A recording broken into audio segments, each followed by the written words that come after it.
YUCHENG Huang from Taiwan and the US because I'm a dual citizen. My co-presenter today is YUCHENG from Taiwan. We are the co-founders of the Taiwan Stuttering Association, which was founded in January 2021. So Taiwan is a small country off the coast of China, and with a population of 23 million, and there's over 200,000 people who stutter in Taiwan. 1%. There's a lot, and there's always been people who stutter in Taiwan, but not much professional help. In Taipei, the capital of Taiwan, there is he's known as the father of stuttering therapy in Taiwan. He was a stutterer and he got help, and then he was in Japan. There's some stuttering therapy literature from Japanese, and he was able to learn and help himself. And he actually had classes to help people who stutter in Taiwan for many years. So he's known as the father of Taiwan, father of stuttering therapy in Taiwan. He's now 90 years old. The origin of the TSA started when the student, Japanese student studying in Taiwan in Yosuki in 2019-2020, he posted in a blog, I wish, he said, I wish there was a stuttering support group, self-help group in Taiwan, like they have in Japan. And then, so once he posted, then a group of young people in Taiwan got together and started meeting informally online. And then they got connected with a professor at Cal State Fullerton, Dr. Yin Zhao, and then they started meeting with her. And then it was decided in late 2020, during the pandemic, we want to formalize this organization to attract more people. And so that's when the TSA was born, the Taiwan Stuttering Association. And it was just a group of 6 people. And then we were very excited when we started, please check out the Facebook group and give us a like. And we're just excited. It was like a baby, So the baby is now like, 1 year old. And I'm very honored and happy to be able to participate at the StutterFest. And I hope TSA will be at StutterFest for the next 20 years. So, and I'll let Yuhan talk a little bit. And she's a true Taiwanese. I'm more like half American, half Taiwanese, since I'm a dual citizen. So, and there's some cultural differences between East Asia and Western culture. So, for example, I would say that in America, we value the individual, but in Taiwan or in the East Asian culture, you are supposed to obey. You obey your family, and you're supposed to stay quiet. And then so that can factor in how we approach stuttering. So we have to be conscious of cultural factors too. So, and yeah, I just Yuhan has a great story, and she's been a great leader for the past 18 months. I'll let Yuhan talk. Hi everyone, my name is Yuhan and I'm from Taiwan. I have been stuttering since I was 12 or 13 years old. I have been stuttering almost half of my life. I used to be ashamed of my stuttering. To me, it was a ghost that's keeping haunting me, and I couldn't get rid of. But after founding Taiwan Stuttering Association, the amazing thing thing is that I can live peacefully with my stuttering now. Um, um, After setting up a mutual help group, I become more aware of my stuttering. I also think finding community is a great thing. I have met a bunch of nice people who understand me and willing to listen to what I said patiently. I and through communicating with others and listening to their own story also inspire me, make me more braver and stronger. Now, what I eager to do is bring stuttering awareness in Taiwan. Because I hope everyone can know stuttering better, and the person who stutter could live more comfortably and say what they want to say with no fear. Thank you. Thank you. Great. So yeah, so I think our number one goal in Taiwan with the Taiwan Stuttering Association is to raise awareness. I always felt that people who stutter in Taiwan, they are a hidden population. Stuttering can be a hidden disability because if you don't talk, then you don't stutter. So I think a lot of people in Taiwan are suffering in silence, and then they feel so alone. Like I did. For 25 years, I feel so alone because I didn't know anyone who stuttered. So that's our number one goal, is to raise awareness. And to raise awareness, we have to collaborate with the professionals in Taiwan. There's two professors in Taiwan who got their PhDs from the US. Dr. Yan, she got her PhD from the University of Illinois. And then Dr. Zhou, she got a PhD from the University of Iowa, which is like the number one school for stuttering research. And so there's two experts in Taiwan. So we want to work with them and also work with professional speech therapists in Taiwan. And so we were fortunate to get connected with a speech therapist who got training in Europe. Maybe is Kurt Egger still here? Kurt Egger is gone. So Jennifer Zhang, I believe Kurt Eggers was Jennifer Zhang's teacher, and so she got a training in the U.S. and Europe, and then she's like the stuttering expert in Taiwan, and so we try to build bridges with the professional community in Taiwan now. And like, for example, they need help with subjects for the research, and we try to post on our line group, a chat group, and also on our Facebook group, and try to help them recruit subjects. So definitely for sure, to raise the awareness in Taiwan, we need the professionals' help, and because none of us, we're all busy. None of us are paid.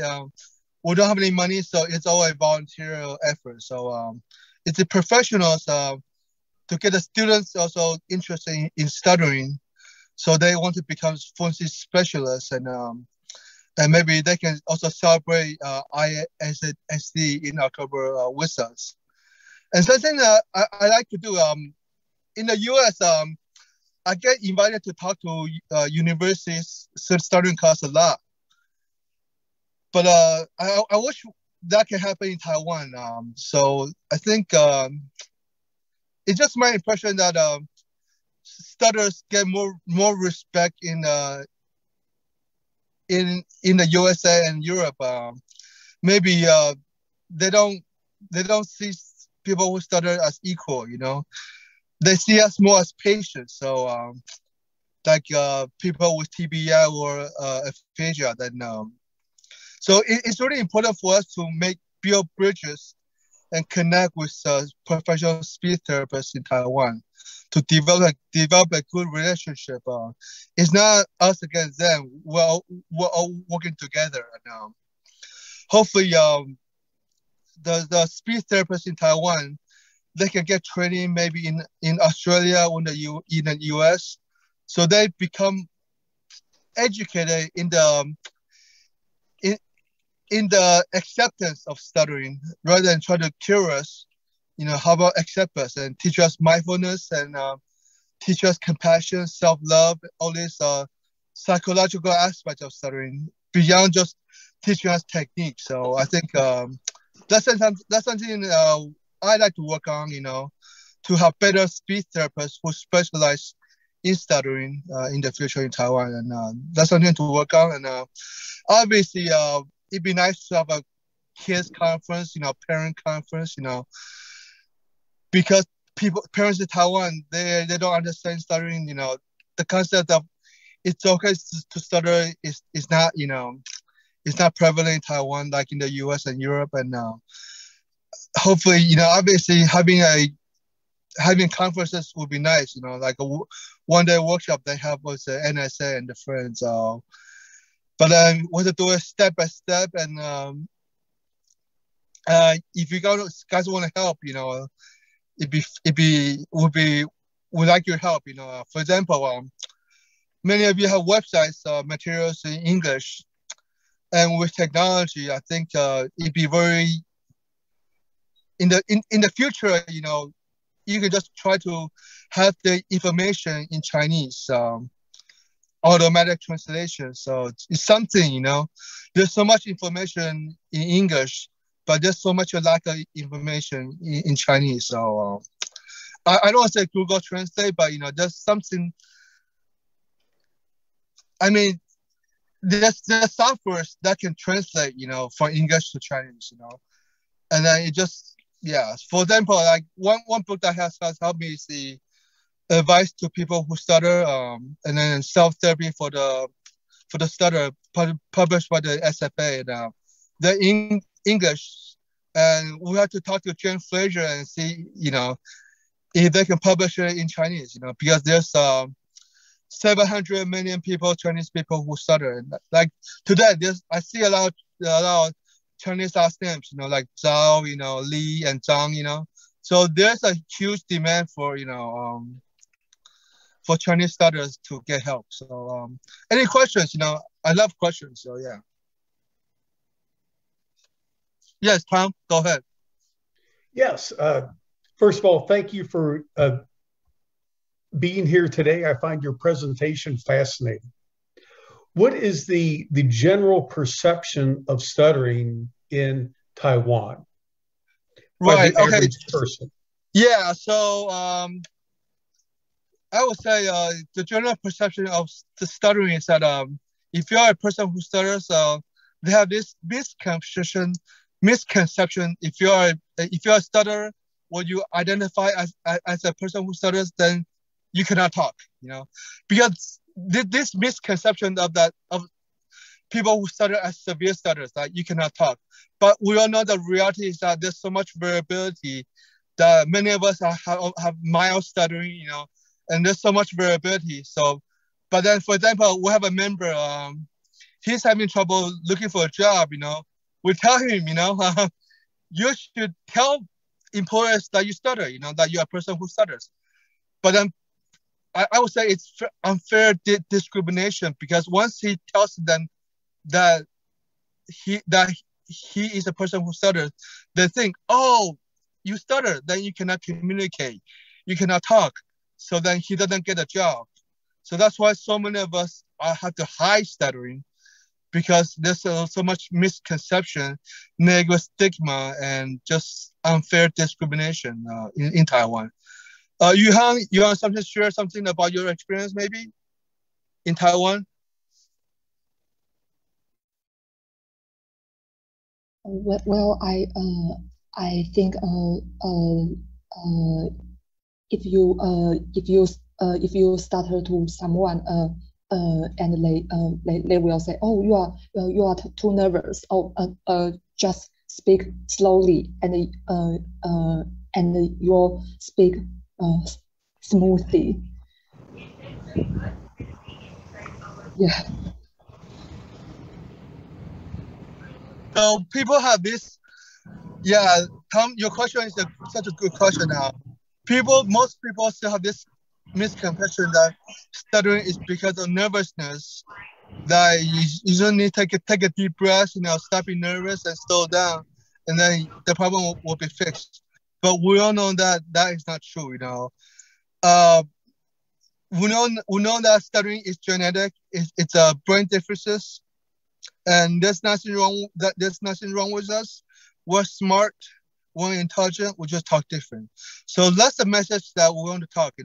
If you stutter, you can be a teacher. You can be a policewoman. You can be president, just like Joe Biden. You can be king, just like King George.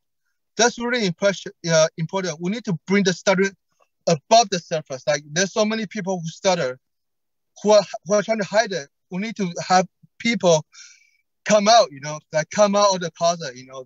There's 200,000 people who study in Taiwan. So we just got to bring stuttering above the surface. So yeah. Any more questions? I don't know if I can ask.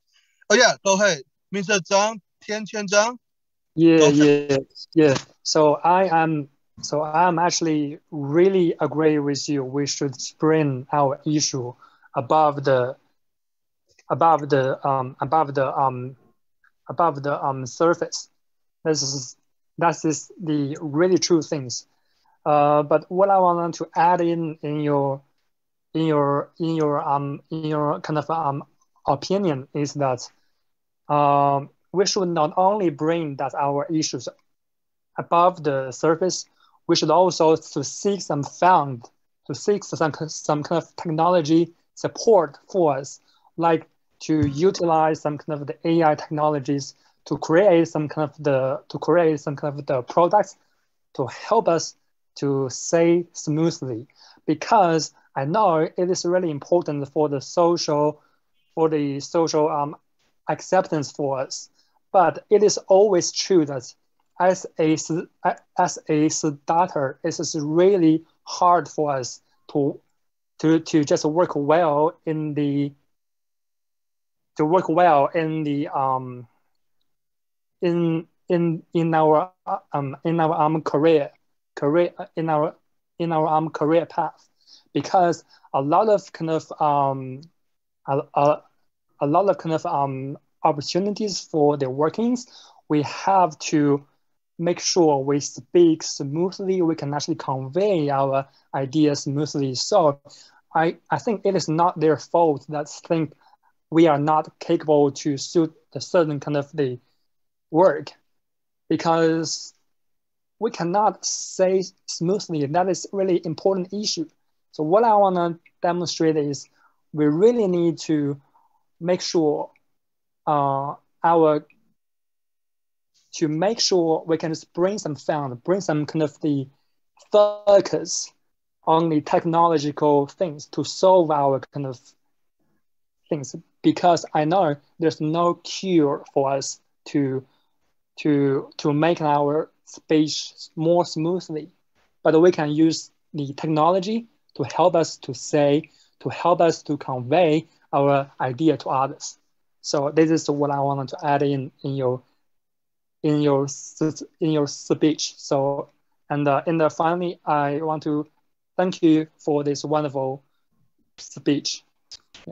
Yeah. Thank you so much, Tianqian. I definitely agree. There's not enough speech therapists, to help everybody.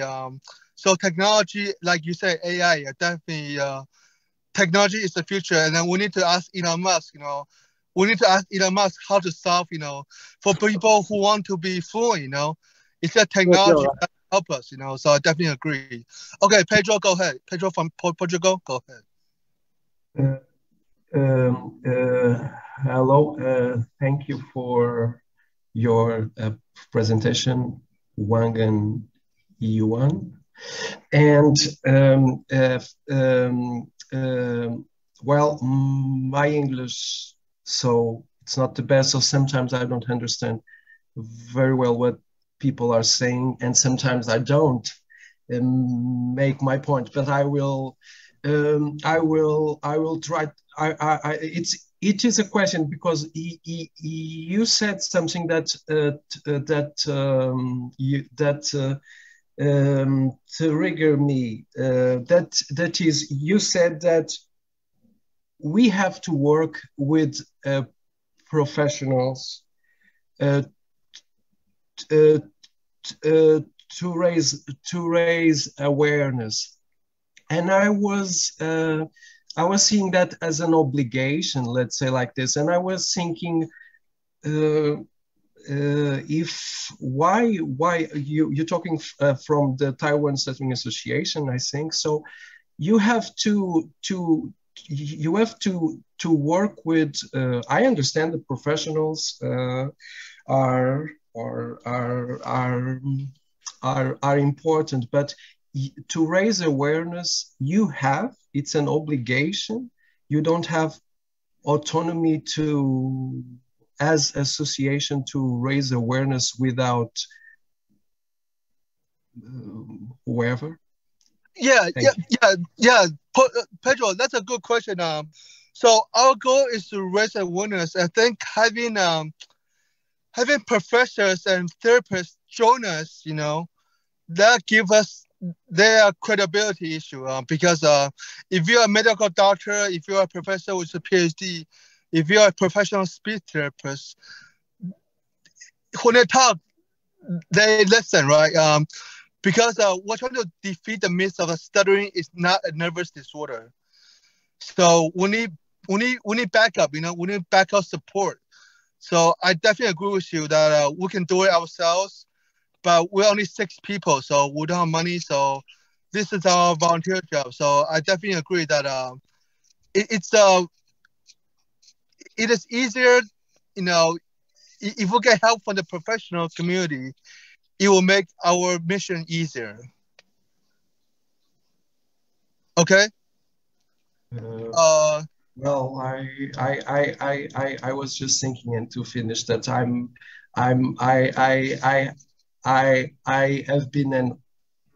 have been an hostage from my stuttering for quite a long time, and I was seeing if I'm not. If it's not becoming hostage of a professional class or something like that, but that's just what's going on in my head. But I have matter to think about now. Thank you. I agree. Kifu Z. Hi. Go ahead. Yes. I'm Kafu. Nice to meet you, YUCHENG. So Yes. I'm in the US. I'm a person who stutters. My question is if you could talk about if the speech therapists in Taiwan are similar to the US. The one thing I find is in the US, like I met one speech therapist and then I was in a clinic where there were like 16 speech therapists in training and a professor, and everyone were female. So it seems like all the speech therapists are female. So it's not clear to me if that would change while most people who stutter are male. I will let Yuhan talk about the speech therapist in Taiwan. Yuhan, can you talk about speech therapist in Taiwan? Very quick. We'll have a minute. So yeah, because I know Jen Powell is next. So yeah, go ahead. I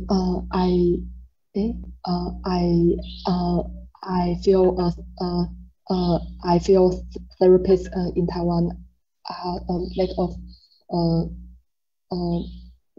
knowledge about stuttering because they have to learn. Sorry, YUCHENG, can you translate for me? Yes. 我觉得就是台湾的语言治疗师，他们要他们对于口疾没有很专业，因为他们要负责吞咽障碍或者是其他的治疗，所以他们对于口疾没有足够的认识。Yeah. Okay. Yeah. So the speech language profession, it's a young field in Taiwan. The field of SLP was only developed in Taiwan like 30 years ago, and there's like, I believe, like 1,000 or 2,000 licensed speech therapists. So what YUCHENG said, they don't specialize in stuttering. They also they have to treat so many disorders like swallowing, dysphagia, and then child language disorders. So they're not specialists. They're not specialists in stuttering. So they learn about stuttering from the textbook, and they lack the experience. So like I said, only Jennifer Zhang is the only specialist in stuttering in Taiwan. So there's a lack of specialists in Taiwan, and that can very be harmful because they don't understand stuttering, and then they teach you to talk like this. 你好，我的名字叫做黄玉成. Like they teach you, in a room, they can teach you how to be fluent, but then what about we want to be fluent outside? So yeah, so that's our issue when we don't have specialists who don't understand stuttering.